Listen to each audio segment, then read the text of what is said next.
Hello दोस्तों, स्वागत है आपका चर्चा विद गौरांश यूट्यूब चैनल में। और मैं चर्चा विद गौरांश यूट्यूब चैनल में आपका स्वागत करता हूं। आपको पर्यावरण संरक्षण से संबंधित पार्ट 1 हम आपको पहले दे चुके थे। उसी क्रम में पर्यावरण संरक्षण का पार्ट 2 हम आपके सामने लेकर आए हैं। पर्यावरण संरक्षण का पार्ट 2 चलिए शुरू करते हैं। तो चिपको आंदोलन के पूछा गया है प्रणेता हैं। आपको बता दें, अगर आपने अभी तक हमारे चैनल को सब्सक्राइब नहीं किया है तो चैनल को सब्सक्राइब कर लें, बेल आइकन दबा लें ताकि हमारे जो भी नए वीडियोस आते हैं उनका नोटिफिकेशन आपको तुरंत मिल जाए। चलिए शुरू करते हैं। चिपको आंदोलन के प्रणेता हैं हेमवती नंदन बहुगुणा, सुंदरलाल बहुगुणा, मदर टेरेसा या महात्मा गांधी।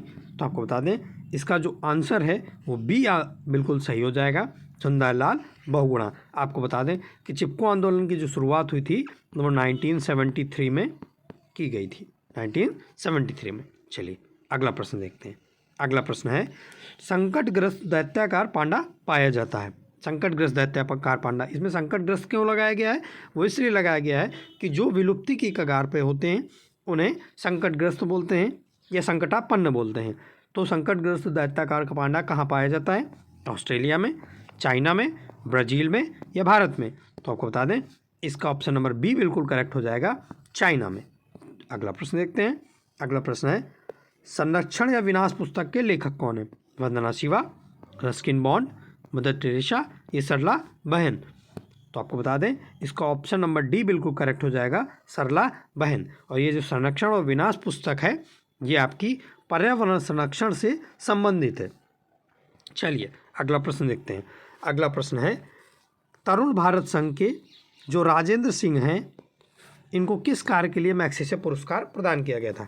सौर ऊर्जा के लिए, वनों के संरक्षण के लिए, सामुदायिक वानिकी के लिए या जल संरक्षण के लिए? तो आपको बता दें इन्हें मैग्सेसे पुरस्कार जल संरक्षण के लिए प्रदान किया गया था। ऑप्शन नंबर डी बिल्कुल करेक्ट हो जाएगा। आपको बता दें कि इन्हें जल पुरुष भी कहा जाता है, राजेंद्र सिंह को जल पुरुष भी कहा जाता है। और इन्हें जो मैग्सेसे पुरस्कार है वो सन 2001 में प्रदान किया गया था और 2015 में भी इन्हें एक पुरस्कार प्रदान हुआ था, वो है स्टॉकहोम वाटर पुरस्कार। चलिए अगला प्रश्न देखते हैं। अगला प्रश्न है राजस्थान राज्य का जो पक्षी अभ्यारण्य है वो किस जिले में स्थित है? आपसे पूछा जा रहा है राजस्थान राज्य का पक्षी अभ्यारण्य अलवर, सवाई माधोपुर, उदयपुर या भरतपुर? तो आपको बता दें ये जो पक्षी अभ्यारण्य है ये केवला देवघाना पक्षी विहार के नाम से प्रसिद्ध है, जो भरतपुर में है। केवला देवघाना पक्षी विहार भरतपुर। ऑप्शन नंबर डी बिल्कुल करेक्ट हो जाएगा, ऑप्शन नंबर डी। चलिए अगला प्रश्न देखते हैं। अगला प्रश्न है दंपा टाइगर रिजर्व किस राज्य में स्थित है? तो दंपा टाइगर रिजर्व कर्नाटक में है, असम में है, उड़ीसा में है या मिजोरम में है? तो जो दंपा टाइगर रिजर्व है ये आपका मिजोरम में है। ऑप्शन नंबर डी बिल्कुल सही हो जाएगा। और 1994 में इसे टाइगर रिजर्व घोषित किया गया था, 1994 में। चलिए अगला प्रश्न देखते हैं। अगला प्रश्न है बांदीपुर राष्ट्रीय उद्यान किस राज्य में है? कर्नाटक में, राजस्थान में, छत्तीसगढ़ में, मध्य प्रदेश में? तो आपको बता दें ये जो बांदीपुर राष्ट्रीय उद्यान है ये आपका कर्नाटक में है। ऑप्शन नंबर ए आपका बिल्कुल सही हो जाएगा। चलिए अगला प्रश्न देखते हैं। अगला प्रश्न है पन्ना राष्ट्रीय उद्यान किस राज्य में स्थित है? गुजरात में, राजस्थान में, छत्तीसगढ़ में, मध्य प्रदेश में? तो आपको बता दें पन्ना राष्ट्रीय उद्यान जो है वो आपका ये मध्य प्रदेश में स्थित है। ऑप्शन नंबर डी आपका बिल्कुल सही हो जाएगा, ऑप्शन नंबर डी। चलिए अगला प्रश्न देखते हैं।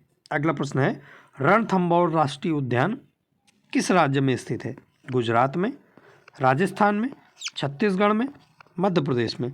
तो आपको बता दें ये जो रणथंभौर राष्ट्रीय उद्यान है ये आपका राजस्थान में स्थित है, सवाई माधोपुर में। ऑप्शन नंबर बी बिल्कुल आपका सही हो जाएगा, ऑप्शन नंबर बी। चलिए अगला प्रश्न देखते हैं। अगला प्रश्न है बांधवगढ़ राष्ट्रीय उद्यान किस राज्य में स्थित है? आपसे पूछा गया है बांधवगढ़ राष्ट्रीय उद्यान किस राज्य में स्थित है? उत्तर प्रदेश में स्थित है, राजस्थान में स्थित है, छत्तीसगढ़ में स्थित है या मध्य प्रदेश में स्थित है? तो आपको बता दें बांधवगढ़ जो राष्ट्रीय उद्यान है ये मध्य प्रदेश में एक जगह होती है शहडोल, वहाँ पर स्थित है। ऑप्शन नंबर डी बिल्कुल करेक्ट हो जाएगा। अगला प्रश्न देखते हैं। अगला प्रश्न है रेड डाटा बुक में सम्मिलित है सुभेग जीव, आपत्तिग्रस्त जीव, विलुप्त हो रहे जीव, ये सभी। तो आपको बता दें रेड डाटा बुक में ये सारे के सारे सम्मिलित हैं। ऑप्शन नंबर डी आपका बिल्कुल सही हो जाएगा। रेड डाटा बुक इन सभी का संग्रह अपने पास रखती है।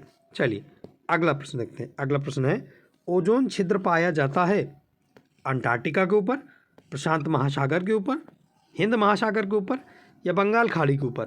तो आपको बता दें जो ओजोन छिद्र है ये आपका अंटार्कटिका के ऊपर पाया जाता है। ऑप्शन नंबर ए आपका बिल्कुल करेक्ट हो जाएगा।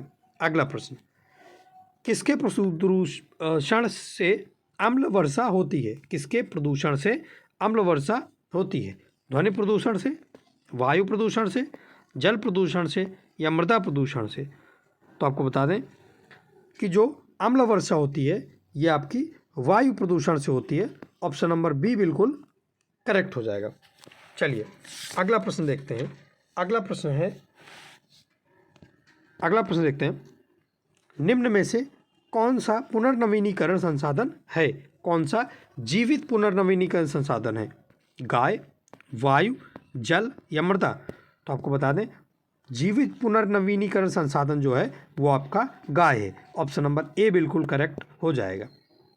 अगला प्रश्न निम्नलिखित में से कौन सा भारत के जैव विविधता हॉटस्पॉट में एक है? आपको बता दें भारत में जो जैव विविधता हॉटस्पॉट हैं उनकी संख्या टोटल 4 है।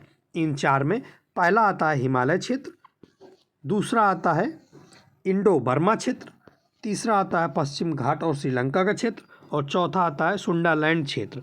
तो इसमें ऑप्शन नंबर सी आपका बिल्कुल सही हो जाएगा, हिमालय क्षेत्र। अगला प्रश्न देखते हैं।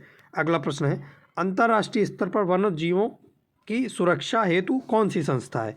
क्या WHO है, यूनिसेफ है, IUPAC है या IUCN है? तो आपको बता दें जो अंतर्राष्ट्रीय स्तर पर वन्य जीवों के संरक्षण की जो संस्था है वो IUCN है। इसका पूरा नाम international union for conservation of nature है। International union for conservation of nature. चलिए अगला प्रश्न देखते हैं। अगला प्रश्न है भूकंप का अध्ययन क्या कहलाता है? तो आपको बता दें क्या सिस्मोलॉजी कहलाता है, टोमोलॉजी कहलाता है, पोमोलॉजी कहलाता है या कॉस्मोलॉजी कहलाया जाता है? तो आपको बताएं कि भूकंप का जो अध्ययन है वो सिस्मोलॉजी कहलाता है। ऑप्शन नंबर ए बिल्कुल सही हो जाएगा। अगला प्रश्न राष्ट्रीय भूकंप विज्ञान आंकड़ा केंद्र स्थित है बेंगलोर में है, चंडीगढ़ में है, मुंबई में है या नई दिल्ली में है? बताएं राष्ट्रीय भूकंप विज्ञान आंकड़ा केंद्र कहाँ पर स्थित है? तो आपको बताएं कि राष्ट्रीय भूकंप विज्ञान आंकड़ा केंद्र जो है वो आपका नई दिल्ली में है। ऑप्शन नंबर डी बिल्कुल आपका करेक्ट हो जाएगा। अगला प्रश्न देखते हैं gulf of Mannar marine national park कहाँ स्थित है? आपसे पूछा जा रहा है gulf of Mannar marine national park कहाँ स्थित है? गुजरात में स्थित है, चंडीगढ़ में है, पश्चिम बंगाल में है या तमिलनाडु में है? तो आपको बता दें gulf of Mannar national park जो है मैरीन नेशनल पार्क ये आपका तमिलनाडु में है। ऑप्शन नंबर डी आपका बिल्कुल सही हो जाएगा। अगला प्रश्न अन्नामलाई टाइगर रिजर्व कहाँ स्थित है? पूछा जा रहा है अन्नामलाई टाइगर रिजर्व किस राज्य में स्थित है? गुजरात में, केरला में, तेलंगाना में या तमिलनाडु में? तो आपको बता दें ये जो अन्नामलाई टाइगर रिजर्व है ये कोयम्बटूर में है, यानी तमिलनाडु के कोयम्बटूर में है। ऑप्शन नंबर डी बिल्कुल सही हो जाएगा। चलिए अगला प्रश्न देखते। तो चलिए यही हमारी टॉप 20 की ये वाली सीरीज़ ख़त्म होती है और यहाँ से आपका पर्यावरण संरक्षण पूरी तरह से समाप्त हो जाता है। चलिए आगे जो EVS पार्ट की सीरीज़ें हैं वो हम पर्यावरण संरक्षण को यहीं पर ख़त्म करके अब किसी और टॉपिक नए टॉपिक पर आपको अगला वीडियो प्रोवाइड कराएंगे। अगर आपने अभी तक हमारे चैनल को सब्सक्राइब नहीं किया है तो चर्चा विद गौरांश यूट्यूब चैनल को सब्सक्राइब कर लीजिए। इस वीडियो को अधिक से अधिक लाइक करिए, अधिक से अधिक शेयर करिए ताकि हम आपको आगे भी ऐसे वीडियोस प्रोवाइड कराते रहें। Thank you.